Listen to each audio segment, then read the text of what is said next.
അപ്പൂസേ എന്ന് പറയുന്നുണ്ട്. ഫസൽ വന്നിരുന്നു. തങ്കമണി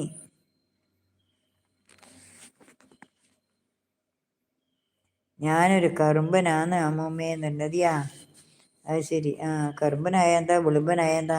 ആദ്യം കറുമ്പും വെളുപ്പിനും അല്ല മോനെ ആള് വിലയിരുത്തേണ്ടത് മനസ്സിനും പിന്നെ സ്വഭാവത്തിനുമാണ് മക്കളെ.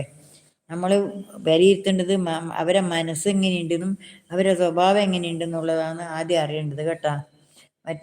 പിന്നെ ആര് ആയാലും എന്തായാലും അങ്ങനെ തന്നെയാണ്. അതുകൊണ്ട് പിന്നെ ഞാനൊരു കരിമ്പനായി പോയോണ്ടൊന്നും ഒരു പ്രശ്നമില്ല. കരിമ്പനാണ് അമ്മമ്മ. കരിമ്പനായെ കൊണ്ടൊന്നും അവന് തൻ്റെ കാക്കക്ക് തൻകുഞ്ഞ് പൊൻകുഞ്ഞെന്നറിയില്ലേ, അതേപോലെ കറുമ്പൻ പോലും ആയാലും അവൻ്റെ അച്ഛനമ്മക്ക് അതൊന്നും ഒരു ഒരു തെറ്റായിട്ട് തോന്നൂല. എത്ര മോശമായാലും എത്ര എണീക്കാൻ കഴിയില്ലെങ്കിലും ആ മക്കൾ വലിയതായാലും എടുത്തിട്ട് കൊണ്ടുപോയിട്ട് ചെയ്യും. അതുപോലെ ആ മക്കളെ കൊണ്ടൊന്നും ഒരു കുറ്റമില്ല.